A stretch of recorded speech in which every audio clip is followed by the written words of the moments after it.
کیا خواتین تبلیغ کے لیے جا سکتی ہیں کسی دوسری جگہ بغیر محرم کے؟ بغیر محرم کے سفر نہیں کرنا چاہیے۔ عبد الرحمن بن عوف رضی اللہ تعالی عنہ امہات المؤمنین کے ساتھ عثمان رضی اللہ تعالی عنہ اور عبد الرحمن بن عوف حج کرنے گئے، تو اس میں کہا جاتا ہے رفقہ میمونہ، ایک نہیں، جب زیادہ عورتیں ملی ہوئی ہیں تو پھر وہ اس طرح کسی جگہ پہ جا سکتی ہیں، جو اس روایت سے دلیل لی جاتی ہے کہ عبد الرحمن ابن عوف رضی اللہ تعالی عنہ ان کے محرم بن کے گئے جبکہ وہ محرم نہیں تھے،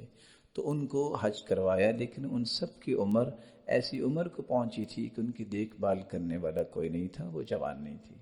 تو بغیر محرم کے سفر نہیں کرنا چاہیے۔ اور اگر ایسا سلسلہ بنتا ہے کہ کچھ عورتیں جو ہیں وہ جمع ہیں اور ان کے ساتھ کچھ کے ساتھ محرم ہیں، جیسا کہ سیدنا عثمان رضی اللہ تعالیٰ عنہ، لیکن سیدنا عثمان رضی اللہ تعالیٰ عنہ اس اعتبار سے ہی محرم تھے کہ وہ اللہ کے رسول صلی اللہ علیہ وسلم کی بیٹی ان کے نکاح میں تھی، لیکن اللہ کے رسول صلی اللہ علیہ وسلم دنیا سے جا چکے اور اس بیٹی کی ماں خدیجہ رضی اللہ تعالی عنہا نہیں تھی، باقی امہات المؤمنین تھی جو ساتھ گئیں، تو ایسی شکل میں گنجائش ملتی ہے۔ لیکن آج کل کا جو ماحول ہے، اس بات کی کوشش کرنی چاہیے کہ کسی قسم کا فتنہ کریٹ نہ